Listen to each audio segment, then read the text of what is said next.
Jira jirtu hordoftoota abdii yeroo akkam nagaa keessanii ni fayyada. Har'a aappii lamaan isin agarsiisa hanga dhumatti na wajjin tura. Aappiin lamaan kunis takka Imo haarawaa Imo biizinasiidha.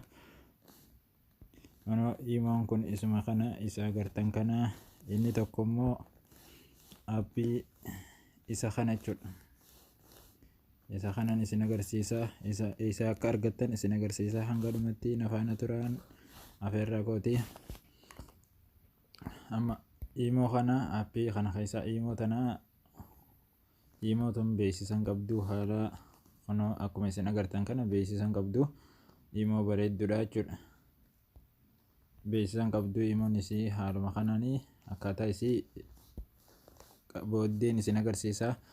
Imo kana barnaamija yookaan aappii kana keessa argattu jechuudha. Hoggaa banamu akkanatti isinii banama. Xiqqoo ni eeydanii hoggaa banamee akkuma kana akkuma isin gartan kanatti fidaa jechuudha.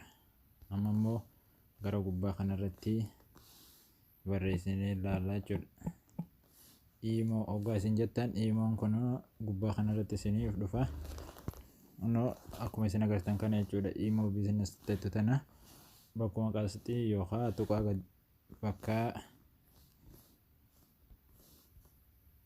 bakka kana yoo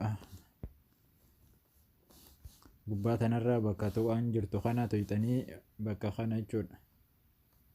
Bakka tana tuyxanii daawuloot isinii ta'a jechuudha. Nama waan hin daawuloot godhadhee jiruuf yoo bakka kana tuyxanis isinimaaf gabbu'a. Bakka tana jiru kana yoo tuyxanillee isinimaaf gabbu'a. Garuu amma kallattumaan gara aappii san deemee isin agarsiisa. Aappii kana isa akka argattan Google keessa ni seentanii hoggaa Google keessa seentan itti barreessitan jechuudha. Anammoo waan hin duraan itti barreessee jiruuf naaf dhufa. Kunoo kanuma dhufu kana jechuudha. Irra gaxooftaniiti amma kana buufattan jechuudha. Isa kanarratti gattuutan yeroo takkaaf hoggaa isin akkanatti irra gattuutanii ni eeydu. Haala shabakaa keessaniitiin neetworkii keessaniitiin jechuudha. Amma irra gaxooftaniiti bakka kanarratti tuyxanii jechuudha. Daawuloot bakka tuqaan jiru kanarratti gattuutanii ammaan tana bakka tana gaanii gartan jeetii yaada. Bakka tanarratti hoggaa isin gattuutanii daawuloot bakka ijattan irratti gattuunaan kallattumaan amma asir daawuloot bakka ijattan irratti gattuunaan kallattumaan daawuloot isiniif ta'a jechuudha. Amma hoggaa inni nuu install isin gaafata. San booddee install godhattaniituma seenuu qofa malee waan biraa takka isin hin barbaachisu. Imoontu amma Imo biizinasiin kun Imo biraarraa kan isa adda godhu beeksisan qabu waan garaagaraa. Amma edit profile bakka tanatti irraa edit profile bakka tanarratti yoo tuytan profile keessan jijjiirrattu. Asirratti immoo akkasuma waan barbaadan liinkii peejii keessanii asirra kaachuu dandeessanii. Ani ammaa fi irra waan hin kaa'uu hin barbaanneef sanniisinuu akkatti kaattan sanniisinuutu godhachuu danda'a. Amma isa dhuftanii ilaallattanii faayila keessan keessa dhuftaniiti faayilii bakka itti gattuutanii daawuloot akka inni tahee ilaallattu jechuudha. Kunoo amma akkuma isin agartan ani yeroo 2-3 irrillee daawuloot godhuu isinuma agarsiisuudhaaf daawuloot godhe jechuudha. Amma kunillee yeroo 2-3 daawuloot godhee jira.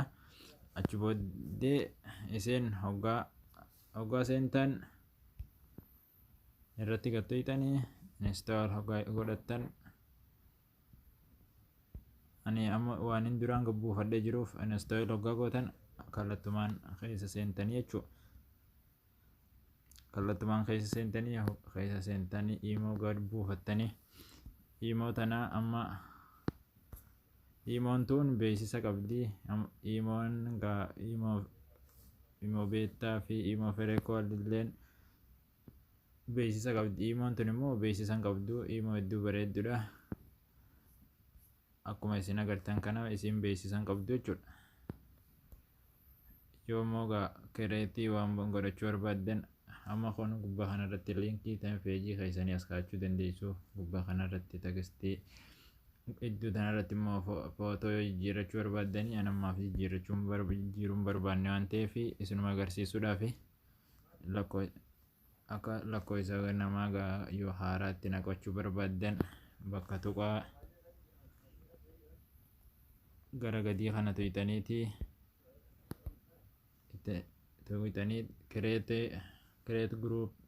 create chat group bakka jettu kanatti illee yoo barbaaddan haaraa yoo share namaa godhuu barbaaddan illee akkuma isin agartan kana share illee ni qabdi jechuudha.